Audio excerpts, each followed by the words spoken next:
Recently, I've noticed white threads floating in the bathtub after Jason finishes his bath. When I ask him about it, he always dodges the question. The night before Jason went on a business trip, he gave me some essential oil that he said would help with my morning sickness. Following Jason's instructions, I used it every night, but then I experienced severe abdominal pain and had to call an ambulance. When I explained the situation at the maternity hospital, the doctor started trembling. He said the oil was dangerous for both the mother and the baby. Suspecting Jason of cheating, I called his company and found out that he had taken leave to match Ava's schedule. I went to Ava's apartment and waited in my car. Soon, I saw Ava and Jason walking towards me from across the street. I can't wait to live together soon. If this plan works, we can send Emily back to her parents. If we say she lost the baby and became emotionally unstable, it wouldn't be weird to live apart. It's her fault for getting pregnant without considering that I don't like kids. I collapsed onto the steering wheel, sobbing. Eventually, I lifted my head and vowed to get revenge on Jason and Ava. I'll never forgive them. My name is Emily, and I'm a 40-year-old housewife. I met Jason at work and married him 5 years ago. Jason works for a major company. He's a regular employee, but his diligent work earns him a high salary. Recently, I finally achieved my long-held dream of becoming pregnant. I spend my days looking at the ultrasound pictures, eagerly waiting to meet my baby. But lately, I've been filled with anxiety. Jason's behavior has been strange. Eventually, I realized Jason's true nature, and I got chills down my spine. I became close to Jason when we were assigned to the same team at his company's affiliate where I was working. Jason is not the type to be aggressive at work, but his bosses adored him, and his colleagues liked him too. I have difficulty communicating with people and take a long time to open up to others, so I admired Jason. When he asked me out, I seriously wondered what he saw in someone like me. When he proposed to me, I gathered the courage to ask him, and he answered with a gentle smile. I like how modest and obedient you are. Plus, I find you attractive. I was surprised, but happy since I was self-conscious about my baby face and petite figure. Later, we asked Jason's boss to act as our witness, and we got married. The first year passed without any issues, as we were both enjoying our newlywed life. However, by the second year, I started struggling to balance housework and my job. Jason forgot our pre-marriage promise to share the housework and began dumping everything on me. I know you work full-time too, and it's tough. But I can't relax when the house is messy. I was confused by his complaint. I did the dishes and laundry regularly. I just couldn't find time to vacuum every day, so there was a bit of dust in the corners. I wipe every day with a cleaning sheet. This is an apartment, so vacuuming early in the morning or late at night would be a nuisance. Yeah, but I'm a neat freak. It makes me uncomfortable. Despite saying this, Jason's study is a complete mess. He told me not to enter his study, so I only peeked from the hallway. Seeing the chaos inside, I was horrified. The room was littered with empty snack bags, beer bottles, and car magazines, leaving no place to step. His work desk is probably tidy because he cares about appearances. Jason's complaints didn't stop there. Lately, the meals have been lacking effort too. It's always pre-cooked food heated in the microwave. I want freshly made food. This is no different from store-bought deli food. I couldn't believe what I was hearing. Calling the meals I prepared on weekends deli food was unbelievable. Look, keeping the house spotless and always having freshly made meals while working full-time is impossible without hiring a housekeeper. Then why don't you quit your job? Jason said coolly. But just become a housewife. I'll work to make up for it. A sense of unease washed over me. It might be fine for the two of us, but if we had children someday, we might not have enough for their education. As I hesitated to respond, Jason looked into my face and smiled gently. I'm worried about your health. It's hard to see you so exhausted every day. Jason. Please, become a housewife. I took pride in my job. The environment was good, and I wanted to continue until retirement if possible, but I didn't want to worry Jason. After much deliberation, I resigned from my job, despite my colleagues and bosses expressing regret. I've always been shy and slow to open up to others since childhood. But once I became friends with someone, I maintained a deep and lasting relationship. So I vowed to cherish Jason. Jason cherished me too. However, once I became a housewife and relied on Jason's income, he began to act more domineering towards me. What? Did the orthopedic doctor you've been seeing change? Yes. The previous doctor was a woman, but now her son in his 20s has taken over. She retired, and Dr. Anderson's son took her place. When I mentioned going to the doctor for a sprained ankle, Jason's displeasure was evident. Then stop going there. Switch to a hospital in the next town with a female doctor. But I was told to come until it's completely healed. No way. He raised his voice, which was unusual. The thought of you having a young man touch your ankle makes me sick. Are you okay with that? I was shocked by Jason's words. It's a medical examination. There's nothing I can do about it. There are other doctors. From now on, switch to another in the next town. Otherwise, I won't give you money for the doctor. Since Jason was so adamant, I did as he said. I laughed to myself, thinking he was just jealous, but it soon became no laughing matter. Next, Jason complained about my regular beauty salon. When I said my stylist was going on maternity leave and I would be seeing a male hairdresser, Jason secretly went to the salon and caused trouble. That guy's terrible. Charging $50 for a cut like that is a rip-off. Why don't you change to someone else? I was alarmed but spoke calmly. That's the going rate around here. He's highly rated by my friends too. In what way? He's just popular because of his looks. I bet he's hitting on clients. Don't say that. He has a wife and kids. Then it's definitely an affair. Jason sneered. The thought of that guy touching your hair with those filthy hands makes me furious and keeps me up at night. It's just a haircut. Stop being so ridiculous. I retorted, but his incessant complaints eventually made me switch to another salon. Soon, Jason began criticizing even my brief outings. A housewife going out all the time is strange. You should be more dedicated to your husband. What? I do all the housework properly. I didn't quit my job just to be cooped up at home. You know, I really want to go back to work. I think I could balance it with part-time hours.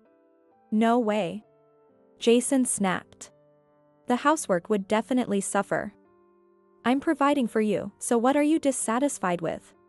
I was speechless at Jason's furrowed brow.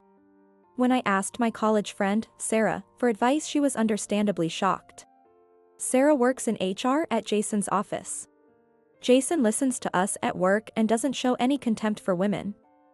But in private, he's like that? He's a patriarchal nightmare. I don't want to fight with him, and he doesn't verbally abuse me, so I'm at a loss on how to handle it. Sipping coffee at a cafe, I sighed. If it gets any worse, talk to me. I'm on your side. Thank you. I answered with a smile, but gradually I started avoiding going out and became increasingly depressed. One day, I wasn't feeling well for a while. When I took a pregnancy test, it was positive. I screamed with joy in the bathroom. Considering my age, I had half given up, so I was overjoyed to the point of tears. When I told Jason after he came home, his face tightened for a moment before he forced a smile. Really? I can't believe it. Me neither. I'll get checked at the hospital tomorrow. I'll make sure it's a place with a female doctor. When should we tell our parents? Let's wait until we're in the stable period. That's right. We don't know if everything will go smoothly yet. Jason's words bothered me, but they were true. For now, I needed to focus on having a healthy baby. But while I was elated, Jason didn't seem pleased about the pregnancy. He had always said he wasn't fond of kids, and we had agreed to give up if we didn't conceive naturally. I hoped his feelings would change now that we were having a baby. There are plenty of people who don't like kids but love their own. So, I subtly brought up baby-related topics every day, hoping he'd start to feel the same. Liam, Noah, Olivia. Modern names are so stylish. Gender-neutral names are trendy now. Despite Jason being engrossed in his phone, I kept talking. Which names do you like, Jason? Can't you see I'm busy? I'll leave it up to you. His indifferent attitude was disappointing. Another day. You're taking a day off soon, right? I have a prenatal checkup that day. Let's go together. What would a man do there? It's got nothing to do with me. I felt my cheeks tighten. It's absurd to say it's irrelevant when he's the father. As I stood there stunned, he delivered the final blow with a smirk. I can't handle horror movies, so count me out for attending the birth. I was deeply disappointed by such a terrible comparison. I'm risking my life to give birth. However, struggling with morning sickness left me too exhausted to argue with Jason. With nausea, sleepiness, and fatigue, I could hardly stand in the kitchen or do cleaning. Spending entire days sprawled on the sofa wasn't unusual. I was worried Jason might complain, but seeing me rush to the bathroom several times a day made it hard for him to gripe. Listening to the sound of the shower while carrying the laundry down the hallway, I remembered. Jason always left white threads floating in the bathwater after his bath. Thinner than hair, these threads were about 3 centimeters long when scooped up. When I asked Jason, he paused briefly before shrugging with a wry smile. That's just grime. You've been slacking on cleaning the bath. No, it's not like that. I can't explain it well, but... All right. Just try to clean better. I felt like he was dodging the issue, but I didn't want to argue, so I stopped pursuing it. Not wanting to bathe in water with unknown substances, I decided to stick to showers for a while. The connection between Jason and the threads was unclear. Could it be related to his frequent late nights and increased business trips lately? One Friday, Jason approached me with a beaming smile. I have a business trip to LA starting tomorrow. I'm sorry to leave you alone for a week while you're dealing with morning sickness. It's your job, so it can't be helped. Take care. Yeah. By the way, I got something nice for you. He handed me a stylish white box. There were 7 small bottles with black caps inside. Is this aromatherapy oil? Yes, it's supposed to help with morning sickness. Jason's voice was excited. A colleague's wife tried it and said it helped her regain her appetite. Really? How do I use it? Just add it to your bath for an aromatherapy bath. I wrote down the instructions, so follow them exactly. Not being fond of artificial scents, I had never used aromatherapy oils or incense. I was grateful that Jason had written down the instructions. As I read the note, Jason reiterated seriously. Make sure to use it every day. It's for you and the baby. Got it. Thank your colleague for me. Starting the day Jason left for his business trip, I soaked in an aromatherapy bath every night. Without the white threads, I felt safe to bathe. 1 bottle for 200 liters of water? That's a lot. Pouring the oil into the bath, the aroma rose with the steam, filling the room. The relaxing effect seemed promising and beneficial for the baby too. I didn't notice any immediate effects, but by the time Jason returned from his trip, I hoped my appetite would be back. I continued using it with hope and reached the 5th day. During my bath, I felt a dull pain in my lower abdomen. Initially thinking it was due to constipation, the pain grew more intense. Groaning in pain, I changed into my loungewear and called an ambulance. Worried that something might have happened to the baby, I felt overwhelmed with fear. I mentioned my pregnancy and was taken to my maternity hospital. When I tried to explain my symptoms to Dr. Anderson, the female head doctor, she sniffed the air. Were you using bath additives? I was using aromatherapy oil in my bath. Dr. Anderson frowned. My husband said he got it from a colleague. It's supposed to help with morning sickness. Since the cause of my abdominal pain was unclear, I brought it just in case.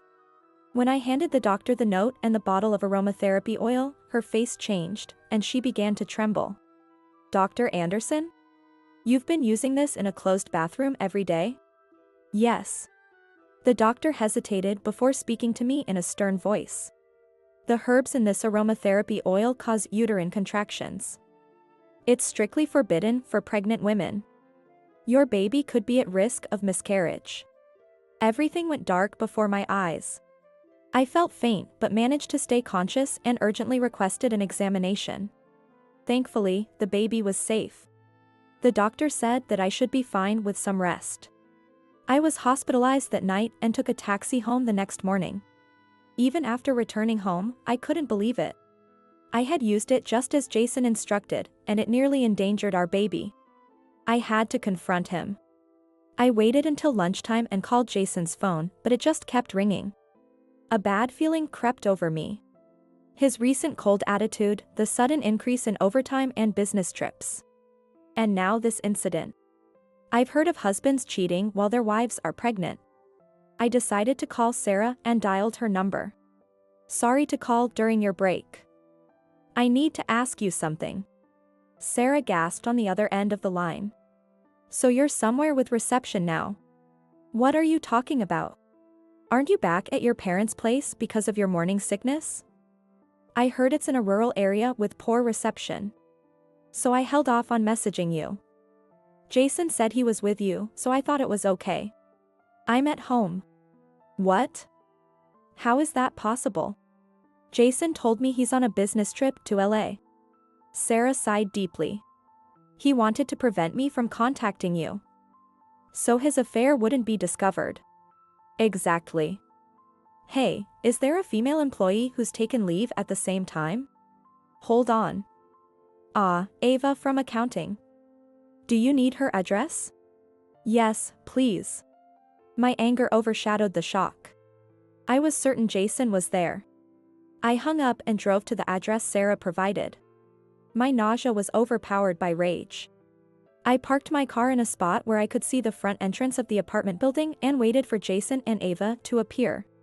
My car was a common model, so there was little chance they'd notice me waiting. After about an hour, I saw a couple walking hand in hand from across the street. The flashy woman with Jason must be Ava. Jason, carrying a heavy-looking bag, seemed visibly excited. Seeing him enjoying his affair after putting me through so much made my cheeks burn with anger. Wow, this feels like a newlywed life. It's so fun. Her high-pitched voice echoed down the street. I can't wait to live with you, Jason. If this plan works, we can send Emily back to her parents. Divorce is tough, but separation is doable. Ava chimed in, agreeing with Jason's smug words. Blaming it on emotional instability after losing the baby makes separation seem natural. You're so smart. It's her fault for getting pregnant when I don't even like kids. Even after the two disappeared into the apartment, I stayed there in a daze. Then a fierce anger surged from the depths of my being. Tears began to flow from my eyes. I feel frustrated. And pathetic. I wanted to vomit, realizing I had trusted someone like him.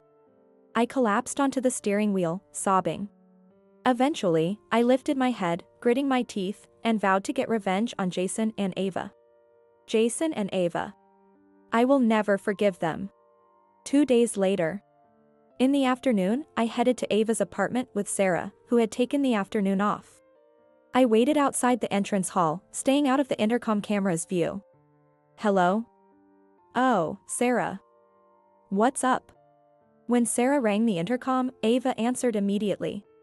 Her sickly sweet voice grated on my ears. I thought you were taking documents home to finish. You left some important papers on your desk. Ava believed Sarah's lie easily. Oh my, I completely forgot. Thank you so much. I'll come get them now.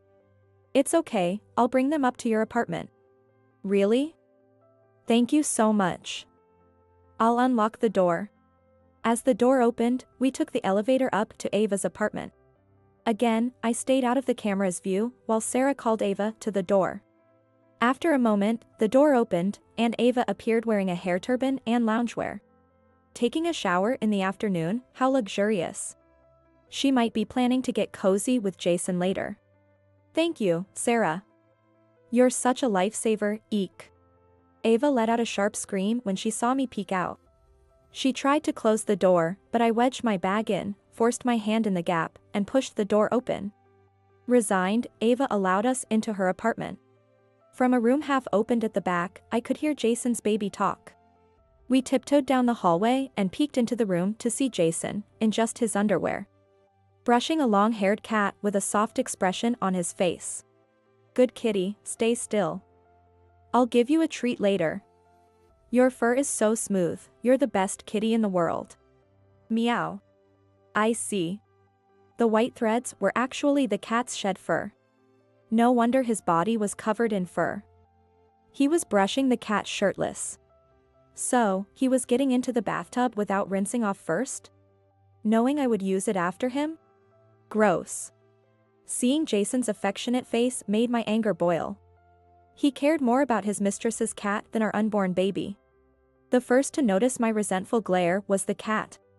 It got scared and trembled, then darted to a corner of the room. "What's wrong, kitty? Come play with daddy." "So, since when did you become a daddy? Or did you get Ava pregnant too?" Jason's eyes widened when he saw me in the living room. "What? How?" "Jason, you're sloppy." Jason's eyes widened as Sarah stepped out from behind me. "Oh right, you were friends with Sarah." Jason sighed as if exasperated, while Ava hugged him from behind. "Jason, we've been caught." "Don't worry, Ava. Leave it to me." Jason puffed out his chest, standing there in his underwear, looking ridiculous. I almost laughed despite the situation. "Emily, how are you feeling? I told you countless times that I'm struggling with morning sickness." "No, I mean, if you made it here, you must be fine. Did you not use the aromatherapy oil?" Ava interjected. "That's why both mother and baby are healthy." "Oh, I see. You should trust your husband more." Seeing Ava smirking and Jason looking disappointed, I felt a surge of anger. "I did use it. I was happy you cared about me and the baby. After that, I was in excruciating pain and had to call an ambulance. We almost didn't make it in time." As I shouted, Ava interrupted in her sickly sweet voice. "Oh, what a shame. A baby that daddy doesn't want should just disappear. Do you realize what you've done? You tried to take the lives of me and my baby." "No, that's not right," Jason said, laughing. "Since the baby isn't born yet, it's not a person." "Are you really pregnant? Or are you just pretending because you sensed I was cheating?" "Yeah, and the severe morning sickness is just an act." The sight of Jason and Ava laughing loudly makes my brain boil. "I showed you the ultrasound picture. You could have borrowed it from another pregnant woman. Your belly is still flat, so I don't trust it. Maybe it's another man's child." "You too, knock it off." Sarah scolded, but they kept smirking. "Even if it's my child, I don't want it," he said, driving a knife through my heart. "Don't get pregnant without my permission. You did something unnecessary. Why do you reject it so much? Do you really hate the idea of becoming a father? Are you that averse to children?" When I asked, Jason frowned and spat out his response. "Of course, I hate it. Once the baby is born, who will take care of me?" Jason unleashed a torrent of complaints against me. "Emily, you were cute when we got married, but now you're old and ugly. With pregnancy, you look terrible. You're skinny and pale. Your skin is rough. There's no femininity left." He pointed at me, shouting, "How can you call yourself my wife looking like that? You're an embarrassment. I shouldn't have married an old woman like you at 35. And look at you, Jason. Your belly's growing, your hair's thinning. You're a full-blown middle-aged man." Jason completely ignored my words. "On top of that, lately, all you talk about is the baby. Have you forgotten that I'm the head of this household? As my wife, you should prioritize me. I don't care about the baby." I was stunned by Jason's selfishness. He's like a child. It was clear that having him as a father would make both me and the baby miserable. Ava, who had been enjoying Jason's rant, chimed in. "Jason isn't interested in a 40-year-old hag. Someone young and beautiful like me is more suitable." "Yes, he seems to prefer anyone young and pretty." Sarah and I exchanged glances and nodded in agreement. Sarah pulled out a large envelope, not with documents, but with photos. Ava watched curiously as Sarah laid the photos out on the living room table. When Jason saw them, his earlier bravado vanished, replaced with a look of unease and restlessness. Ava, you recognize these people, right? They all work in the same sales department as Jason. What is this? I've collected some audio evidence. This is where the fun begins. No, please stop. Ignoring Jason's weak protest, Sarah pressed the play button on her phone's recording app. I'm secretly dating Jason. No one else knows. What, Ava too? Isn't she an old lady at 28? He switched to a younger girl like me. Jason told me I'm his ideal woman. We've been dating for 3 months. He's getting a divorce soon, right? Jason said we should keep our office romance a secret to avoid trouble. The spa trip during the business trip was so fun. As Ava's eyes narrowed, Jason looked increasingly anxious. Sarah, how did you find out I was dating these girls? You applied for leave and overtime on the same days as these girls multiple times. I'm in HR, so I noticed right away. When I confronted them, they were eager to spill everything. They all wanted to talk. Yeah, to a 24-year-old, a 28-year-old, and a 40-year-old are both old ladies. I sneered, causing Ava to flush with embarrassment. She looked up at Jason with teary eyes, her voice trembling. How could you? I can't believe you were seeing others besides me. No, it's not like that. You're the most important one, Ava. The others were just for fun. Jason stammered, trying to explain himself. Men need to blow off steam with other women to stay kind to the ones they care about. You like how kind I am, right? I felt a headache coming on. Why doesn't he just apologize instead of making things worse? Sure enough, Ava's face twisted in rage. What kind of logic is that? Why are you mad? You should be happy you're my main girl. What a joke. I had no idea you were this kind of person. Ava looked ready to claw at Jason, while I watched her outburst with a cold gaze. Of course he's like this. He cheats without remorse and has no sense of fatherhood. He even tried to get rid of our baby. Ava stopped crying and stared at me intently. We both have terrible taste in men. Shut up. Don't lump me in with you. She lashed out at me, then turned back to Jason. You won't get away with this. That's my line. You acted like a victim, but you conspired with Jason to harm me and my baby. I addressed Ava in a stern voice. I've reported you both to the police. You're going to be arrested for assault. And I've recorded everything you said today as evidence. Jason looked panicked as he turned to me. Arrested? You're turning your husband in? If you do that, the baby's father will be a criminal. The hospital is required to report such incidents. Dr. Anderson likely already did. And don't worry, I'm divorcing you. Jason and Ava exchanged nervous glances before launching into desperate self-defense. I have nothing to do with this. Jason was the one who planned and executed it all. Hey, you suggested making her sick with the aromatherapy oil when I complained about her being a nuisance. Excuse me?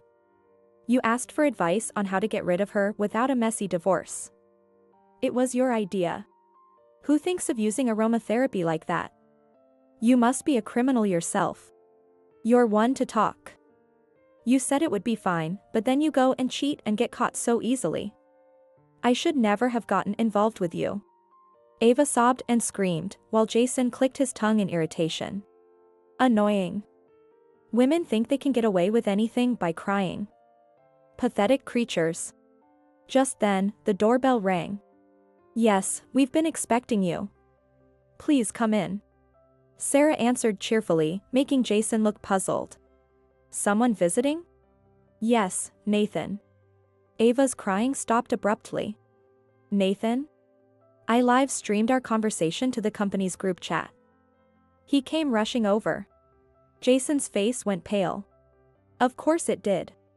Nathan had been the one who acted as our witness at our wedding.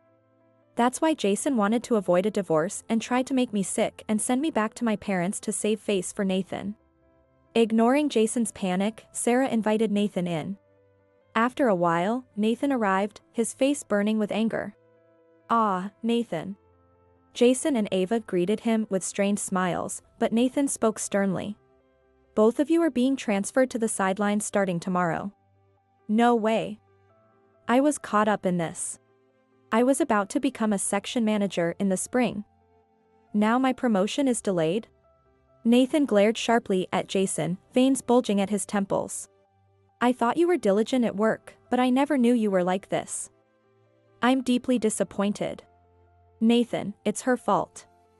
I didn't want kids, but she went ahead anyway." Jason pleaded tearfully, but Nathan looked at him with icy disdain. "Forget about promotion. You're now a prime candidate for dismissal. If the company's performance declines, you'll be the first to get fired. Good luck." With that, Jason's expression turned to despair. Nathan turned to me and apologized. "I apologize for the trouble caused by my subordinates. They will be held accountable. If you need any testimony, please let me know. I'm sorry for causing trouble as well." I apologized to Nathan. Jason and Ava slumped to the floor, their heads hanging low. After putting me through so much, did they really think they could continue living peacefully? I was appalled by their audacity. "Sarah is helping me pack, and I'll be going back to my parents' place." "Send the divorce petition to my parents' house once you've signed them. I'll be claiming alimony and child support through a lawyer later." I watched as Jason nodded yes, weakly, then left Ava's apartment with Sarah and Nathan. The next day, Jason and Ava were arrested for assault but were released a week later on probation as it was their first offense. They soon broke up.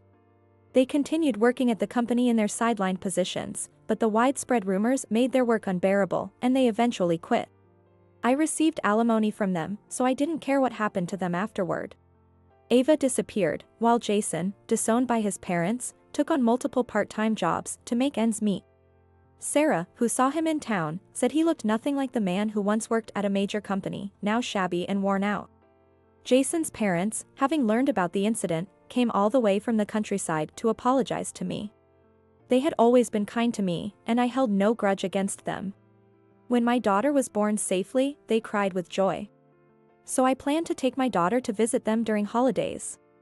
If my daughter ever wants to meet her father, I'll set conditions, such as accompanying her, to make it happen.